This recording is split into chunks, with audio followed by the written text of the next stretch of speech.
নমস্কাৰ বন্ধু বান্ধৱীসকল, কি খবৰ? সুপ্ৰভাত সকলোকে। স্বাগতম জনাইছো ৰুচি আৰএনজিৰ নতুন এটা ভিডিঅ'লে।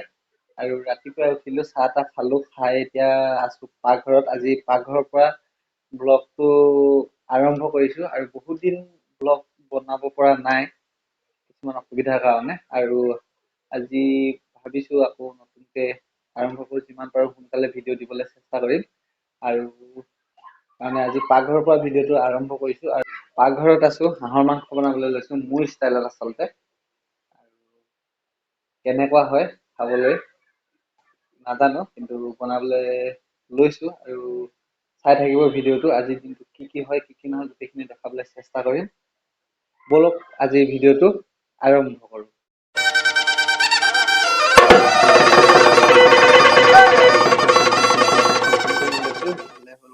মাংসটো আচলতে তেলটো বেছি কাৰণে মই আগতীয়াকৈ অলপমান গৰম কৰি লৈছো।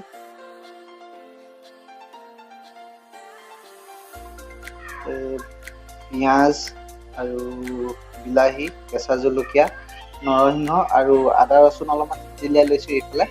আচলতে মই নৰসিংহটো খাই ভাল পাওঁ, আৰু আপোনালোকেও যদি কেতিয়াবা অলপমান নৰসিংহৰ পাত দি চাবচোন কেনেকুৱা হয়। আৰু এইফালে গেছটো জ্বলাই দিলো আৰু এতিয়া কেৰাহীটো পাতি দিছো গৰম হওক। তাৰপিছতে তেল দিব লাগিব।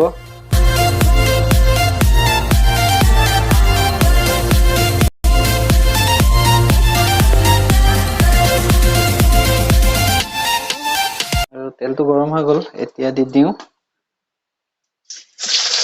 ইয়াত পিঁয়াজ আৰু কেঁচা জলকীয়াটো দি দিছো আগতীয়াকে।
আৰু এতিয়া একবাৰ ঢাকনটো উদঙিয়াই চাই লওঁ কি হৈছে।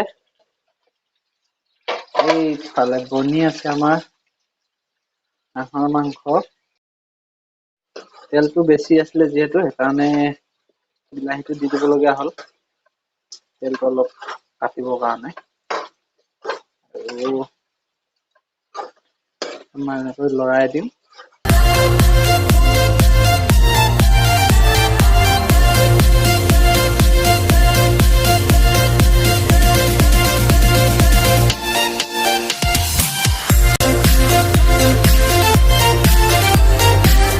নিমখটো অলপমান কম হৈ আছে, নিমখ অলপমান দি দিম।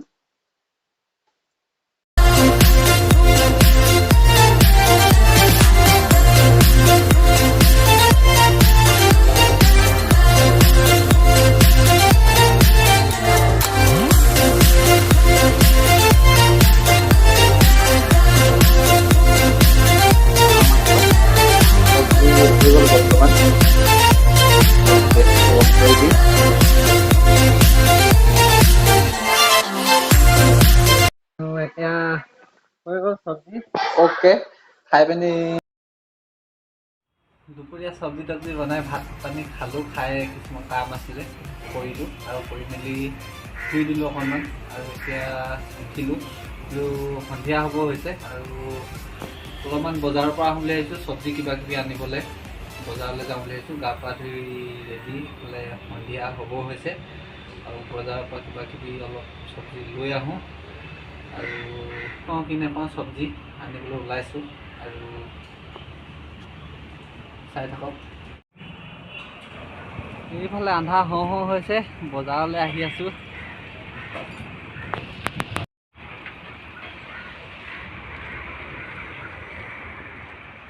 আৰু এইফালে পাই গ'লোহি চব্জি বজাৰ। এইফালে চাওক চব্জি, এইফালে কোমোৰা, এইফালে ৰঙালাও বাপৰে ইমান ডাঙৰ ৰঙালাও এইটো। এইবিলাকেই হ'ল চব্জি, চব্জি কিবা কিবি লৈ লওঁ অলপমান। আৰু চাওক এইবিলাক চব্জিবিলাক আচলতে এইফালে ৰঙালাও, কোমোৰা আৰু এইফালে গোল নেমু হয় এইবিলাক। আচলতে আমাৰ অসমৰ নিচিনা নহয় গোল নেমুবিলাক। আৰু এইটো ৰচুন, এইফালে কচু টেপু, সৰু সৰু কচু টেপু নে কি নাজানো, কচু টেপুৱে হ'ব লাগে। আৰু এইটো হ'ল কাঠ আলুৰ নিচিনা হয়। আৰু এইফালে বেঙেনা, বেঙেনাবিলাক খুব ধুনীয়া আচলতে ফ্ৰেছ। এইটো কাঠ আলু, চাওক কেনেকুৱা ক'লা মূলা কাঠ আলু। বেঙেনা, ফুলকবি, বিনছ আৰু গাখীৰ পায় ইয়াত। আচলতে দৈ গাখীৰৰ চব্জি বনাই, সেইকাৰণে চব্জি দোকানত দৈ গাখীৰ পায়। আৰু চাওক জলকীয়া ইমান ডাঙৰ ডাঙৰ কেঁচা জলকীয়া। আৰু দৈ গাখীৰ এয়া মানুহে চব্জি বনাই খায়। আৰু কচুবিলাক চাওক, আমাৰ অসমৰ কচুৰ নিচিনা নহয় আচলতে, সৰু সৰু কিবা টেপু কচুৰ নিচিনা। এইবিলাকেই চব্জি অলপমান লৈ ল'লোঁ, লগ পাই আছোঁ ৰুমত গৈ, ব'লক। আৰু বজাৰ চজাৰ কৰি আহোঁতে পূৰা আন্ধাৰেই হৈ গ'ল, দেৰি হৈ গ'ল অকণমান। আৰু জাষ্ট ৰুমত পাইছোঁহি আৰু চব্জি তব্জি কিবা কিবি ল'লোঁ, কেঁচা চব্জি। আৰু লগতে এটা বস্তু আনিছোঁ, এইটো হৈ গ'ল, আমি খুন্দনা বুলি কওঁ। আৰু আপোনালোকে যদি কোনোবাই বেলেগ কিবা বুলি কয় নিশ্চয় কমেণ্ট কৰি জনাব। আৰু এইটো আচলতে পাথৰ কাটি পিনি বনোৱা হয়। পাথৰ, এইটো খুব ধুনীয়াকৈ পাথৰটো, গোটা পাথৰ এটা কাটি পিনি বনাইছে আচলতে। কেতিয়াবা দৰকাৰ হ'ব সেইকাৰণে লৈ আহিলোঁ। আৰু এইডাল হৈ গ'ল তাৰ মাৰিডাল খুন্দিবৰ কাৰণে। আৰু এইটো এইফালে এইটো পাথৰটো গোটা পাথৰ আচলতে কাটি পিনি খুব ধুনীয়াকৈ বনাইছে, চাওক খুব ধুনীয়াকৈ বনাইছে। এইটো পাথৰ হয় আৰু কেতিয়াবা দৰকাৰ হ'ব বুলি লৈ আহিলোঁ। আৰু সৰু এটা ভিডিঅ', আৰু দিনটো কি হয় কি নহয় অকণমান দেখাবলৈ চেষ্টা কৰিলোঁ। যদি ভিডিঅ'টো চাই ভাল পাইছে তেনেহ'লে লাইক এটা কৰি দিব আৰু চেনেলটো ছাবস্ক্ৰাইব কৰি ল'ব যদি নতুনকৈ কোনোবাই চাই আছে। লগ পাই আছোঁ নেক্সট ব্লগত। এতিয়া সকলোকে গুড নাইট।